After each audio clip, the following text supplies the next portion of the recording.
Boom. All right, Cole, why don't you tell them what the goal of our webinar is today?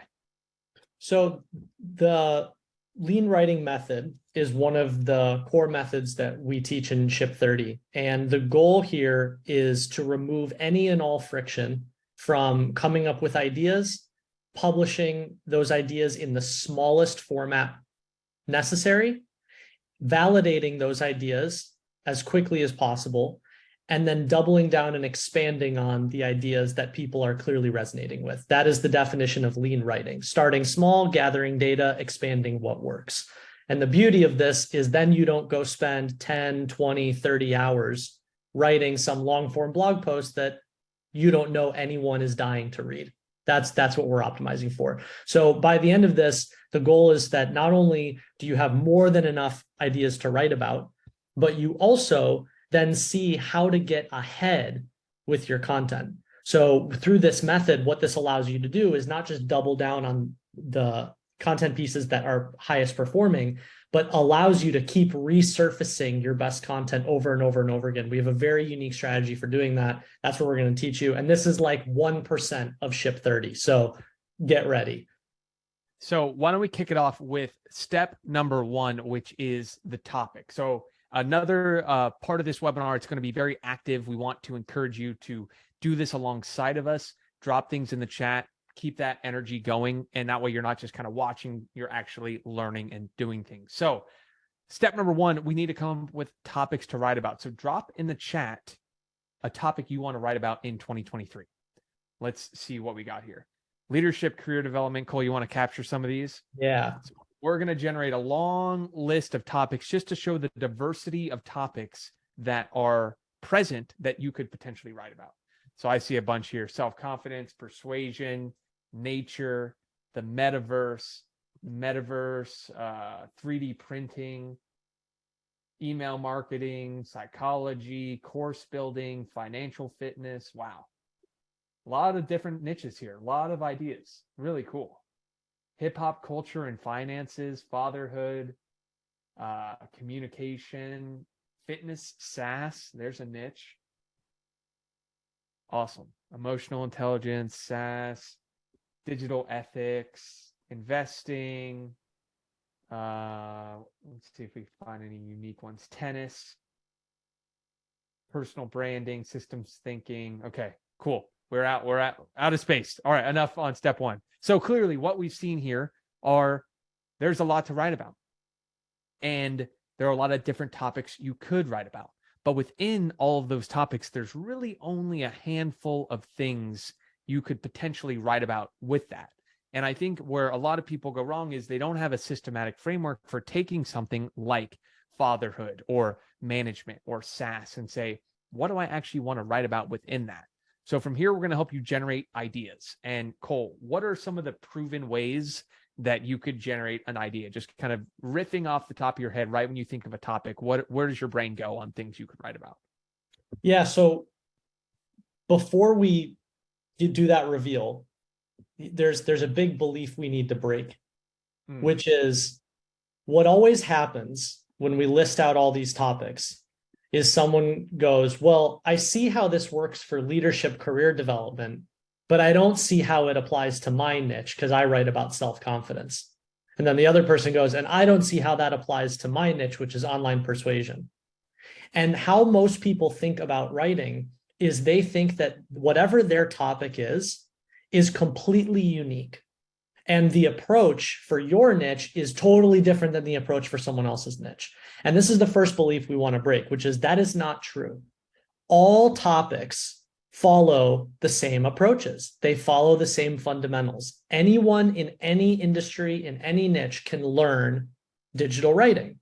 So what are all the ways that you can generate ideas for whatever your topic is, whatever your niche is? Okay, so let's just go down the list, right? You can give people tips on how to do it, on how to get started.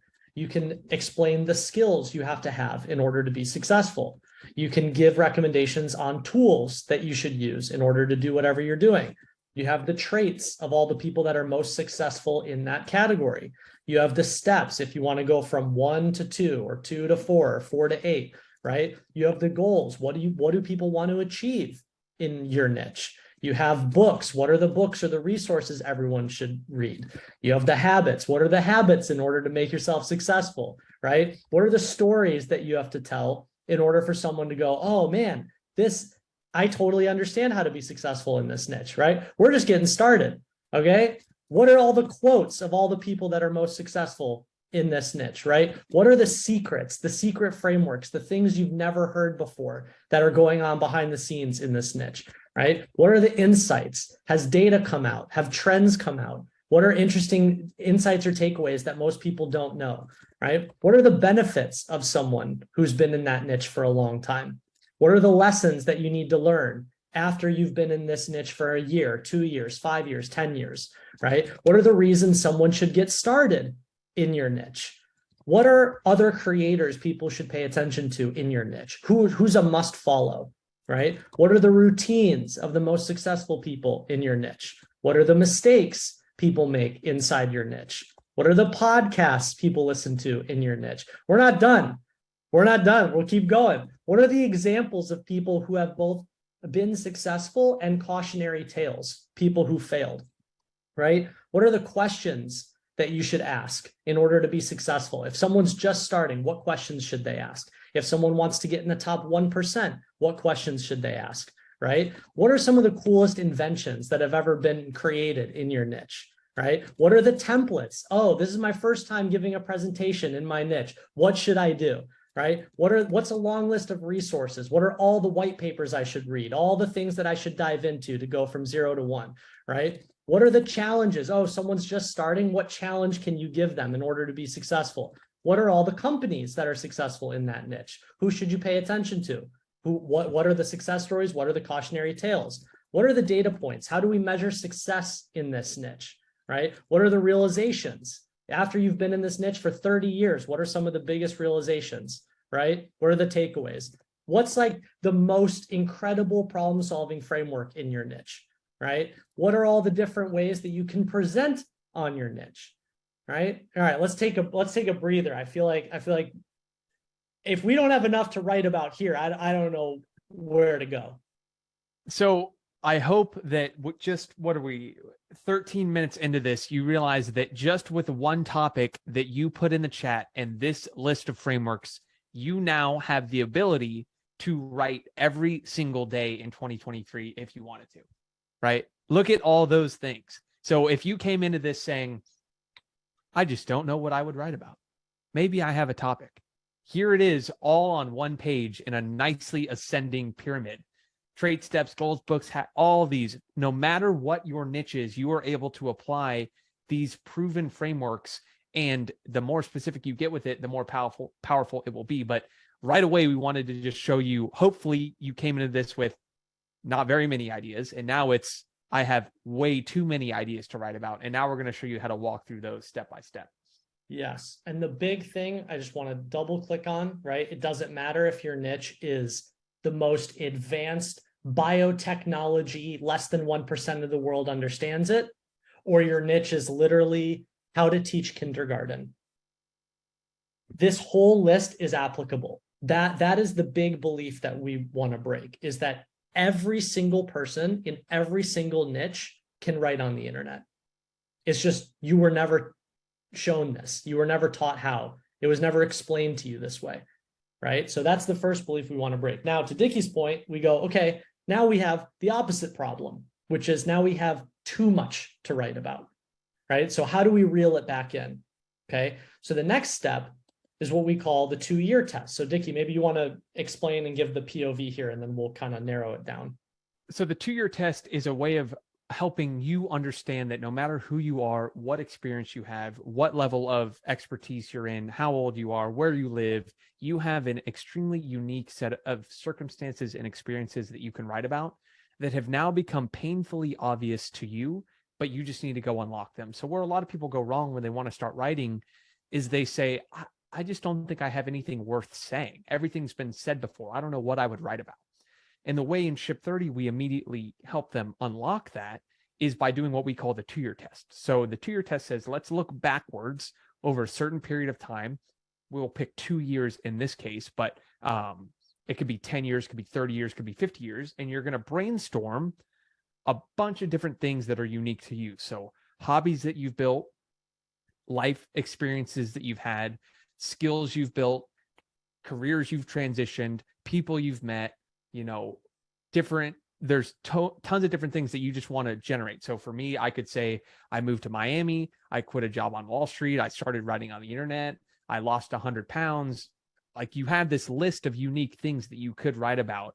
And once you start to just generate that list, you go, hey, turns out I actually am an expert and I do have things to say. I've just done them so long that they'd become obvious to me. And so the first thing we like to do is say, do this exercise. And now you have a bunch of different topics that you can apply these proven frameworks to.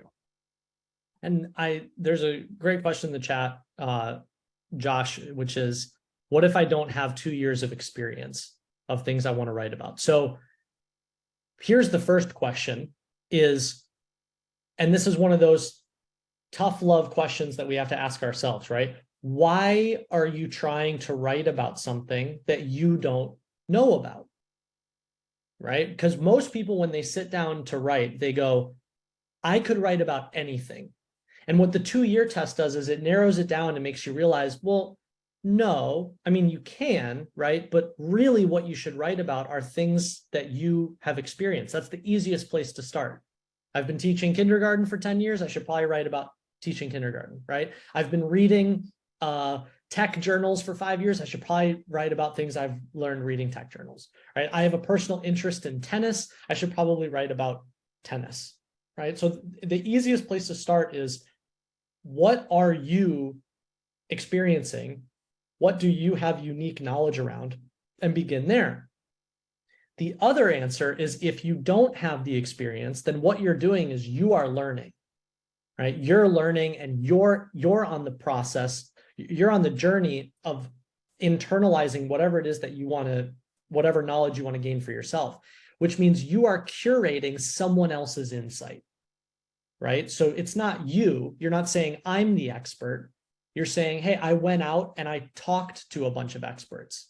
You're like, I'm not a copywriting guru, but I went out and I read 10 books on copywriting. Here's what I learned. I'm not a scientist, but I went and watched 1,000 hours of science videos on YouTube. Here's what I learned, right? But we still say the easiest place to start is something that you've experienced, right? So go ahead, Dickie. So everyone on this call will have a unique experience where they, as we come to the end of 2023 or 2022, you can reflect and look back on the last year, right? So all you have to do is think about, what have I done in the last year? And we want to give you a list here of things that you could write about just reflecting on 2022. So Cole, what would some of those be? Yeah, so this is where especially the end of the year is such a great time, because you can brain dump so many topics of things that you can write about for the year ahead. This is how Dickie and I spend a lot of our time at the end of the year. So for example, you could go, here are some of the lessons that I learned in 2022. What did you learn? Just sit down and think about it. What was something that you know now that you didn't know a year ago, right? You might think, well, that's not valuable, but if you didn't know that a year ago, think about how many people are where you were a year ago that want to know what you know now, right? That's the beauty of the 2-year test, is you are writing for the former version of yourself.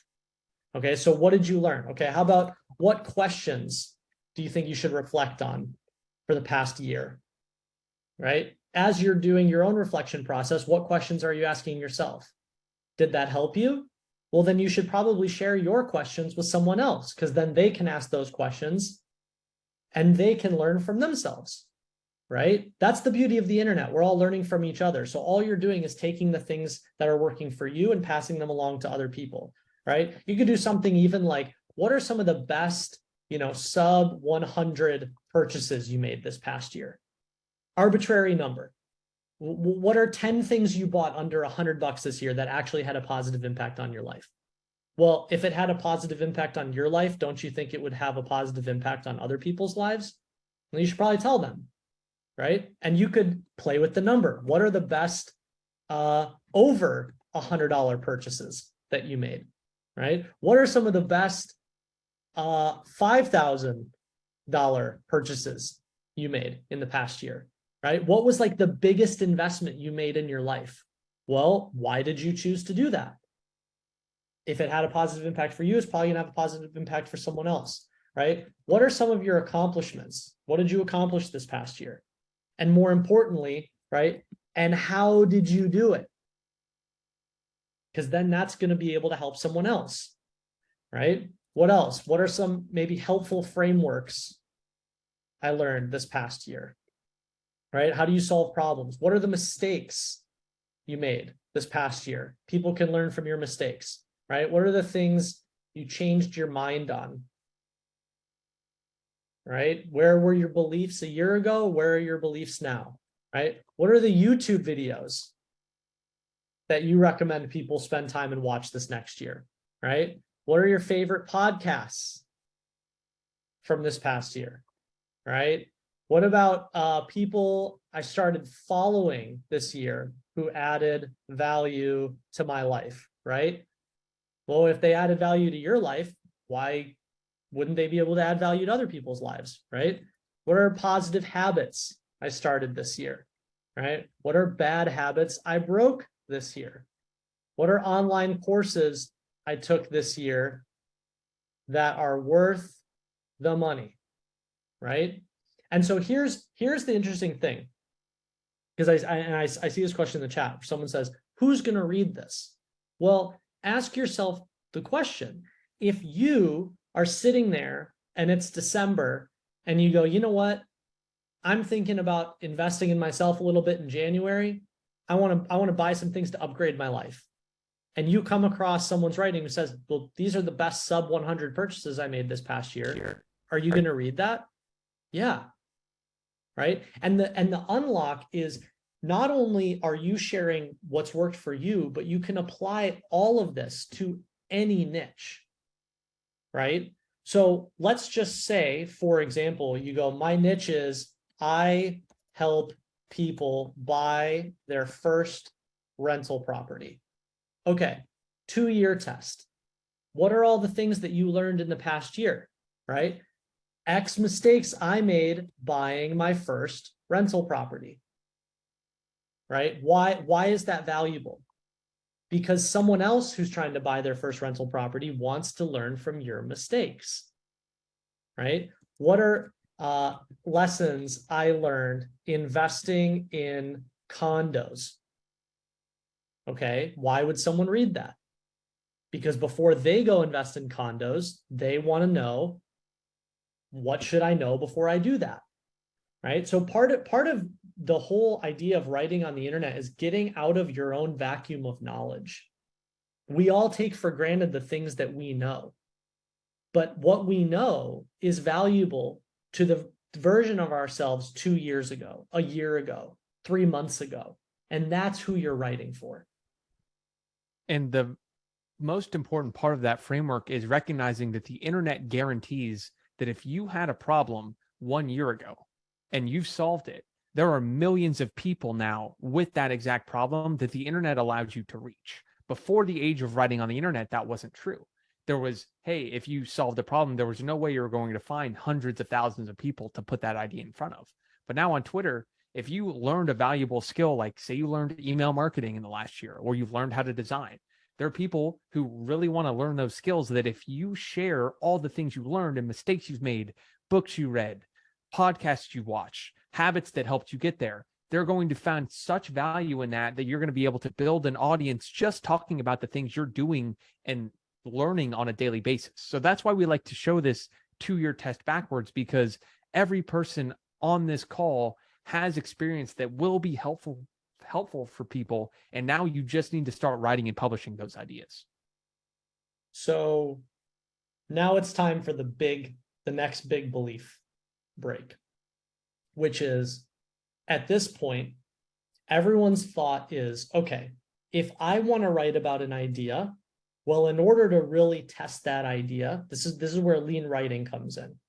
In order to test that idea, I need to go write 5,000 words on it. I got to go really dig into it because that's the only way that the reader's going to understand what I'm saying. And this probably contributes to more wasted time for writers than anything else. Because the reality is you can test ideas without having to write 5,000 words. And the key, the way that you do that is what we call publishing outlines as content. Okay.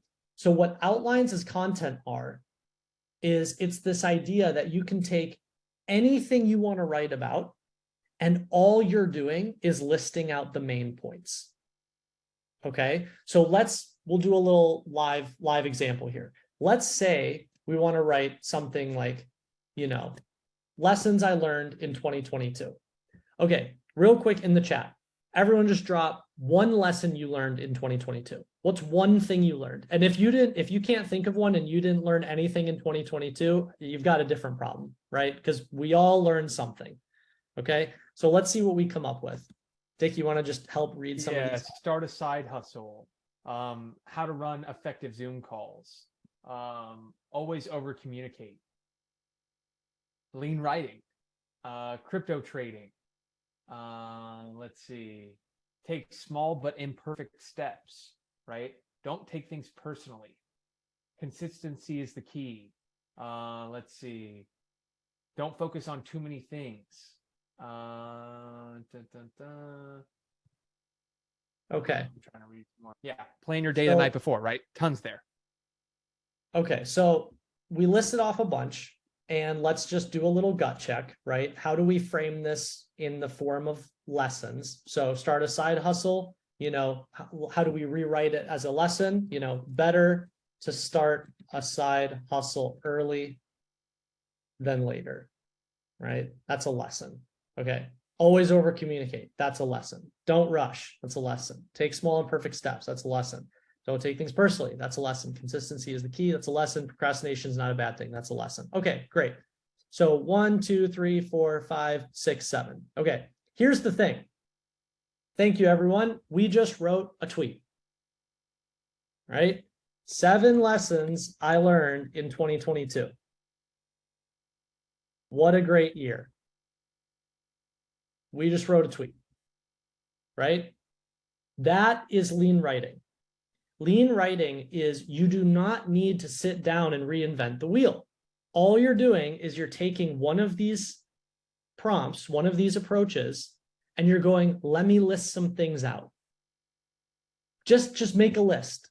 It's a grocery list. It's the greatest technique in writing ever. Everything in writing is a list. Your favorite book is a list. It's just a bunch of ideas listed out. Right? Your favorite article is a list. Your favorite Twitter thread is a list. Everything is a list. So take the list them out, put a little, here's what it is, and put a little, that was awesome. You just wrote a tweet. You just wrote a LinkedIn post. And so here's an example right underneath of one I published today. So Cole, I just embedded that, right? I was reflecting on my year and looking forward to 2023 at some of the things I wanted to stop doing, right? So that is being in a rush, thinking short term, chasing shiny objects, right? That was my list of things that I wanted to stop doing in 2023. Now, that was my outline because I brainstormed it and there it is. There's 270 likes. A bunch of people are commenting on it. Instead of saying, I want to write about my things I want to stop doing, I need to go wait months and really craft this perfect blog post. I need an editor. I need, I got to make sure every word is perfect. No, I come up with an outline and I put it out into the world. And now I have people reading it, giving me ideas, because I bet if you look at the replies to that tweet, here's what's going to happen. Someone's going to say, whoa, Dickie, number 6, that's really interesting. Could you tell me more about that? And then I could make a full post about just why I'm trying to stop comparing myself to others in 2023. And this is lean writing in action. You are putting a bunch of ideas out into the world quickly and then listening to what people have to say about those ideas and then only expanding the ones that are relevant. And why this is important is because your time is far too valuable to spend even 1 second writing something that a reader is not interested in. And the truth is, most people spend hours writing things that people don't really care about. And so instead of wasting all that time, if you learn the lean writing method of validating your ideas before you invest time writing about them, you're going to accelerate as a writer because you're only investing your time on things that are relevant. I think it's time to blow everyone's mind, Dickie. I think it's time to take things to the next level. All right, so what do we go from here? All right, so we're gonna take this now, and exactly what you were explaining, Dickie. This is now the outline for a gazillion different pieces of content. Okay, and we are going to show you in the easiest way possible how to expand this. Okay, so notice Dickie's little outline as content here has almost 300 likes and 70 comments. Right, so what does that say? That goes, hey, there's something interesting here. Right, so we want to expand this. We want to expand it into a Twitter thread. We want to expand it into a long form LinkedIn post. We want to expand it into a Medium article. We want to expand it into an ebook if we want to, right? So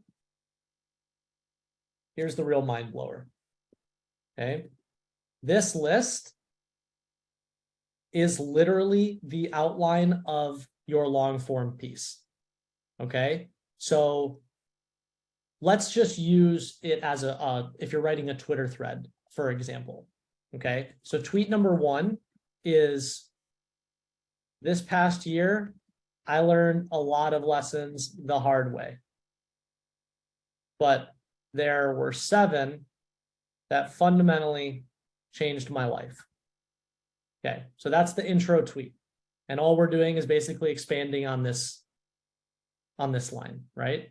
And now tweet number 2 is what? What are the 7 lessons, right? So tweet number 2 is lesson 1, better to start a side hustle sooner than later, right? That's tweet number 1. And then we keep going. We go, which is the next tweet, right? Lesson 2, always over communicate. And then we go, the next one, lesson 3, don't rush. Yeah, GPT-3 ain't got nothing on us. That's all I know. Take small, imperfect steps, right? The next tweet, number 6, lesson 5, right? Don't take things personally, okay? So what you're doing is you're basically taking the outline as content, you're taking that first tweet, and now you have a new piece where all you're doing is you're taking each of these main points, and each main point is its own section, right? Each main point is its own tweet. Each main point is its own, okay, block here, block here, block here, right? And how do you know that that works? Because the outline performed well, right? So you're publishing the outline, you're getting a little bit of data, and then you're expanding it. Now, here's the big question. Everyone goes, well, this makes sense in theory, but how am I supposed to expand always over communicate? How am I supposed to expand don't rush? How am I supposed to expand take small imperfect steps, right? And there are three easy ways to expand any section. All right, everyone take a screenshot of this, write it down. You will use this for the rest of your life. You give people tips, you point out mistakes, you provide examples. You can expand any section in any piece of writing just doing those 3 things. And there's dozens more, but those are the easiest 3. So let's go through. Lesson number 1, better to start a side hustle sooner than later. In the chat, what are some tips that we can give people to overcome imposter syndrome and start a side hustle? What do you think? Throw it in the chat. What are some tips that we can give people? Get started before you're ready. That'd be a good one for me, right? Start small, focus on a customer need, join a community, right? Be consistent, listen for problems, right? So there are 3 tips right there. Okay. So literally, we're not even quote unquote writing. We're just listing out tips, right? Okay, that tweet is done. Boom. Tweet's done. That's all we did. That's all we have to do, right? Or you can, if you really want to, you go some tips to get yourself started.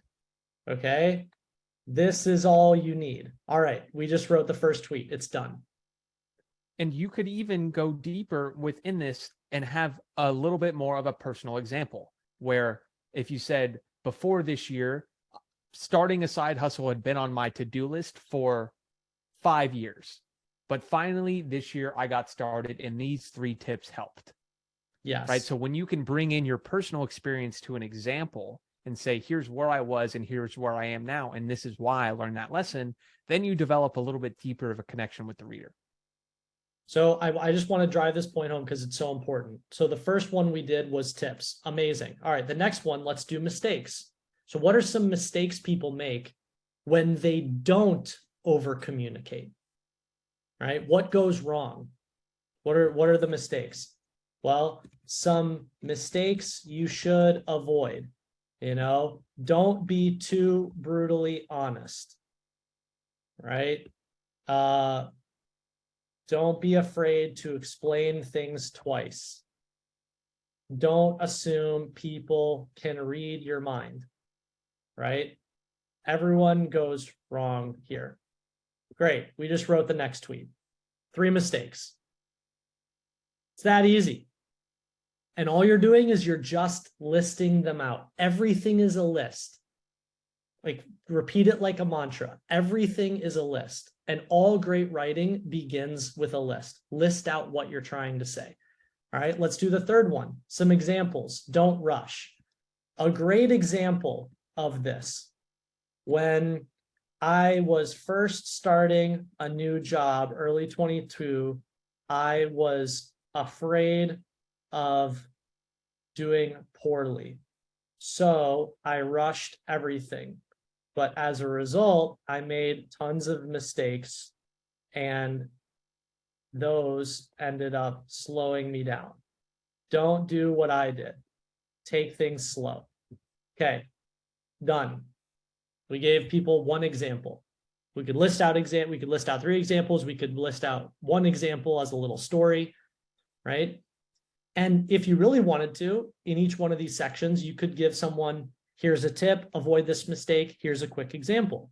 But it's the easiest way to expand anything. And so whenever someone says, I don't know what to write about, or I don't know how to expand my idea, I already said it once, it's just because they don't have this.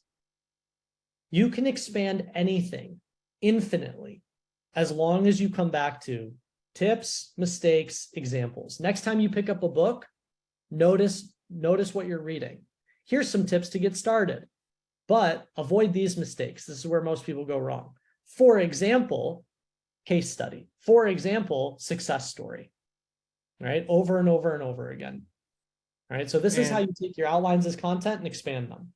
Right. And so what's great is you're only ever going to expand something that the market has already said, I'm interested in this. So let me give you another example of, you might not even have to use a Twitter thread, but here, Cole, I'm just going to drop it in here.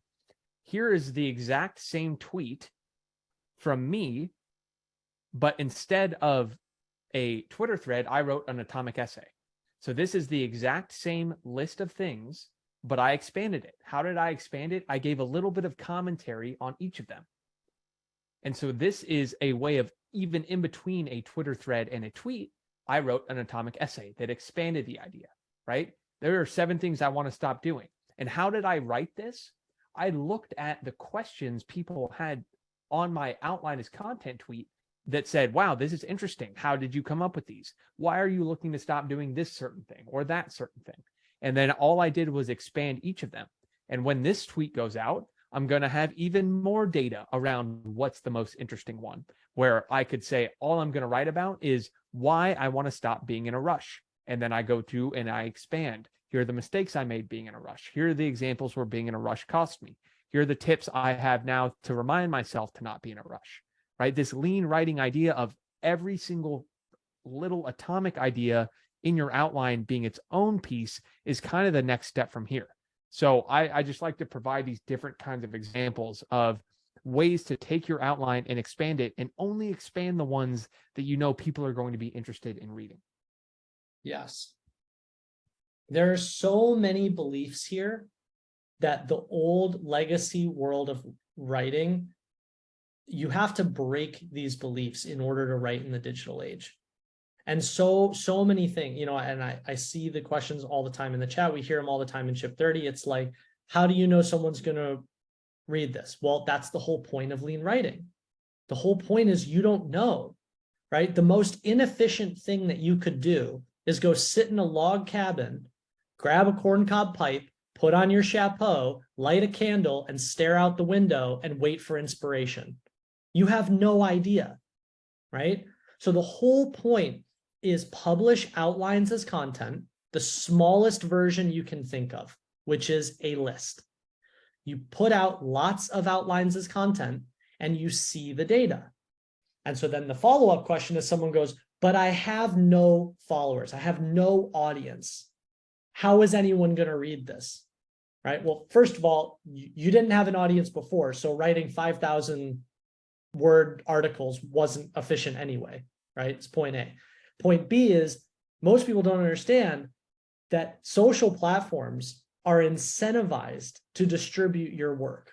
Whether you have 1 follower or you have 1 million followers, it is all about the percentage, the ratio of people. And so what happens is, when you publish on Twitter, you publish on LinkedIn, you publish on Medium, you publish on Quora, the platform sends your piece to like 10 people. And based on how those 10 people interact with what you wrote, the platform goes, I'm going to send it to another 20 people. I'm going to send it to another 50 people. I'm going to send it to another 100 people. That's how someone with 100 followers can write something that reaches 1 million people. We all have the same chance. It's a Wheel of Fortune game. And so your responsibility is not to sit there and go, well, I don't have an audience, so no one's going to listen to me. Your responsibility is to publish lots of little pieces of content, learn what's resonating, double down on what's resonating, and then you will attract other readers, just like other people started at 0 and attracted their readers. We're giving you the process. This is how it works. Yeah, you don't need a huge audience to start. You just need to get started. And that is the number one framework that's been helpful for me. I started with 0 followers on Twitter a little over 2 years ago. So 2 years ago, July 2020, fresh Twitter account, 0 followers. This can happen quickly when you follow the lean writing method, because I've never wasted time writing things that someone wasn't interested in. I've constantly used this framework to put things out there, validate market demand, double down on that, and then write from there, where everything I write, I kind of have a good idea it's going to do well, because I've already had a bunch of feedback from people saying, I want to read this. And if one person says they want to read it, the internet guarantees there are millions of other people that want to read that as well. Yep. Just for fun, Dickie, before we do the last step, because I love when I see the beliefs in the chat. We got to break these beliefs. Okay. What do we got? So this question, someone says, was it Hugo maybe? Said, this is very personal brand focused, but how does this work for writing for a company, for customers or readers? Okay, let's do a live test. Throw the most outrageous company in the chat and I'll do it live. What's a company you think this would never work for? Just tell me the name of the company in the industry. Pornhub is actually super easy. That's not enough of a challenge, right? Fine. Okay, how about lawn care? Lawn care. That's a good one. Lawn care. All right. Should we run it back, everyone? Do we think that this isn't possible to do for lawn care? Okay. Here are 7 tips for hiring your first lawn care company. Okay. Here are 7 ways to figure out if your lawn care company is screwing you and overcharging you, right? Here are 9 techniques to take care of your lawn yourself, right? Here are 8 mistakes people make when hiring a lawn care company, right? Over and over. Here are 3 books everyone should read to learn about lawn care. Here are 7 traits of fantastic lawn care company workers. Here are 3 habits to take care of your lawn. Here are the 7 secrets to making your tomatoes grow quickly. Here are, So, right? Cole, I see it in the chat. I see it. These are just lists. What about something like a guide that shows someone how to do it? What's the difference between a list and an Atlantic article and an ultimate guide? My favorite question of all. All right, let's do it for lawn care. Let's put lawn care in the Atlantic. Okay. So 8 steps to crafting the perfect lawn, especially around the holidays. Okay. That's the BuzzFeed article, right? Everyone ready? Are you ready to turn this into an Atlantic article? Here we go. Crafting the perfect lawn. Holiday edition. Okay, it's the same exact thing. We just removed the number. Congratulations. We just wrote an Atlantic article. All right. Everyone thinks that just because it's a list, it's a BuzzFeed article. That is not true. That is not true. A list is nothing but a container. It is just a way to organize information. Right. And so when you're first starting out, the easiest way to organize information is to put it in a list. Right? Because you go, these are the things that I'm trying to say. I'm not sold. Yeah. Do a B2B company for an exact audience. That's not even hard. Mark, come on. Okay. 9 ways to hire your first B2B enterprise consulting company without spending 6 figures, right? 8 mistakes people make when hiring B2B enterprise consulting companies. 7 reasons companies over 100 million in revenue should consider hiring B2B enterprise sales reps, right? 3 techniques for interviewing sales reps for your B2B enterprise software company, right? Just like that, right? We could apply this to any niche. It works. We've seen it work for 6,000 riders through Ship 30. It works, and you can apply it. If you're skeptical, go write 50 articles using this method and come back, and chances are you're going to not be quite as skeptical, because this is a proven method that we know works, because you're just putting things in a container that people value reading, right? It's very easy to read a list. And so when I see a list, I'm like, oh, I already know the beginning and end that's going to make sense for me. So we've generated ideas, we've written outlines as content, we've expanded those. Now we have one more step, which is working in reverse, which is, since you're putting out these outlines, you now have people coming to you saying, hey, I'm really interested in that single piece of your outline. And now we're going to show you how to expand what you've done and work in reverse. So let's pull this as an example, Dickie, because it's really great. Is it this one? This one? Yeah. Mm-hmm. Yeah. Okay. I think both of those. So here's a standalone tweet. Okay. So we'll just put this here just so that we can all. So here's the tweet. All right. And I just want everyone to be able to see this. This is where content creation really accelerates. Okay. So where did we get this tweet? We got this tweet from a thread. So I shared 11 dead simple writing tips like this in the thread below. So this says, stop thinking of your writing as writing. We go to the original thread. We scroll down through all the tweets. This tweet, stop thinking of it as writing, becomes its own standalone tweet. This is where you start to create a flywheel. Okay. So you take outline as content, you expand it into a longer form piece, a thread, an article, long form LinkedIn post, whatever you want, works best for threads. And then you take one of the pieces from your thread and you go, I'm going to publish that again as a standalone. And then under it, you link people back to the larger asset. So what does this allow you to do? It allows you to do two really important things. One, it allows you to resurface your best content, right? Because here's this long form piece, and you're like, hey, I wrote about this over here. Hey, I wrote about this over here. Hey, I wrote about this over here, over and over again, right?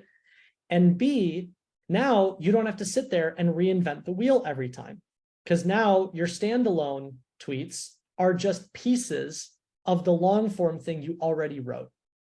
And when you do this for a couple weeks, all of a sudden you will have more content scheduled than you know what to do with.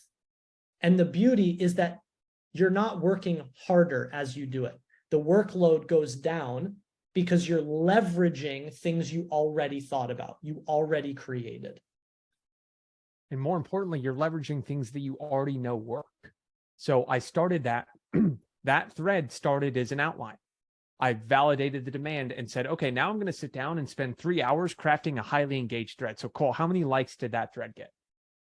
Yeah, over all the way at the top. 6,000. So 6,000, right? So I invested time to make sure that was good. And if you scroll, it's nicely formatted. Each tweet stands on its own, right? It's readable, it's skimmable. We put all the frameworks we talked about in Ship 30 into practice. Then, because I know all of those were valuable, I can reuse them as standalone things. I could go and do a deep dive on each of those and use the proven methods to expand a single idea, right? And so what we're trying to drive home here is that you don't have to come up with the perfect piece the first time you sit down. It's, I'm going to just get chicken scratch out there to validate an idea as an outline, right? I'm just going to brainstorm, and then I'm going to tweet that out, and I'm going to see what people have to say about it. So instead of like coming up with these ideas and then never putting them out into the world because you don't think they're ready, instead you want to just say, I'm going to publish things a ton. I'm going to get a lot of data. I'm going to gather feedback from the market, and I'm only going to reinvest that time into things that are worth reading, rather than what too many people do is slave away at a blog post for months, looking at every word, getting readers, getting editors, when they're not even sure if anyone will read it when they hit publish on it. It's like drinking out of a fire hose, everyone, right? Recognize that what we've covered in 53 minutes, first of all, if you showed up here, props to you, because what we've covered in 53 minutes is an unlearning of a lifetime of thinking about writing, right? There's a huge piece of this that is, you have to change the way you think about writing in the digital age. There's another piece where, and I see so many great questions in the chat, right? It's, how do you come up with templates? What are great openers? How do you format this effectively? What's your system? How do you keep track of these things? These are all the things that we dig into in Ship 30. There's so many questions that people have that, I mean, we didn't waste a minute in this live session for 53 minutes, and we've only gotten through, we've just scratched the surface, right? So if you're sitting there and you're going, I get this in theory, but I really want help implementing this. I want someone to hold me accountable. I want someone to give me templates. I want steps. I want to put one foot in front of the other. I want to know that every single step I'm taking is the right step. Then we would love to have you in the January cohort for Ship 30. Otherwise, the reason why we love doing these live sessions is we want to give you the information. Our mission is to help 1 million people start writing on the internet. We want to give you the information. We want you to get started. Take screenshots. You'll get the recording. You'll get the Notion page. You can do it on your own. But if you don't want to do it on your own, just know that this is just scratching the surface. We go way more in depth, and January is going to be a blowout cohort if you've been thinking about it. Cool. So let's do a quick recap on everything we've done, and then we have a special gift for everyone who's on this call that we think will be pretty valuable. So why don't we start with exactly where we began? Let's run it back to the beginning. All right. Quick recap. What's your topic? Okay. I hope that at the end of this, you realize that whatever it is that you're writing about, all of these techniques, all of these strategies, all of these approaches, they work for every niche. Right? Doesn't matter if it's B2B or B2C. Doesn't matter if it's a big niche or a small niche. Doesn't matter if it's in English or it's in Spanish. Doesn't matter. It doesn't matter. The strategies that we share are universal. Step one. Okay. The second is then, how do you generate ideas? right? Well, the easiest way to generate ideas is to go through this nice long list here, right?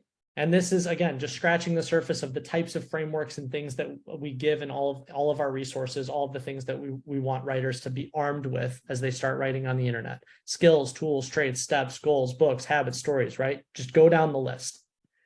And then third is the easiest place to start is the 2-year test backwards, right? So look at what you've experienced. Look at what did you learn in the past 2 years? What do you know now that you didn't know back then, right? That's you're writing you're writing for who you were before. That is the way to think about the audience, at least in the beginning, right? And then the lean writing approach is you take that and you publish outlines as content. Just list it out. Don't even think of it as writing. Just bulleted lists. What are the lessons? What are the mistakes? What are the takeaways? What are the traits? What are the characteristics? What are the stories? Right? Just list them out. Then you take that outline as content and you expand it. What are the 3 ways to expand? Tips, mistakes, examples. Right? You can expand any section this way. And then when you're done, you can take each one of those individual pieces that you created, and each one of those becomes its own piece of content. Each one of those becomes its own mini outline. And this is how the flywheel works. And you start, the hardest part about writing online is before you've begun, because you have no data. But the moment you start writing on the internet, you start to gather data, you start to come to realizations, everything moves faster, you double down on what works, and now you're not sitting in a log cabin making assumptions, right? You're making decisions based on data.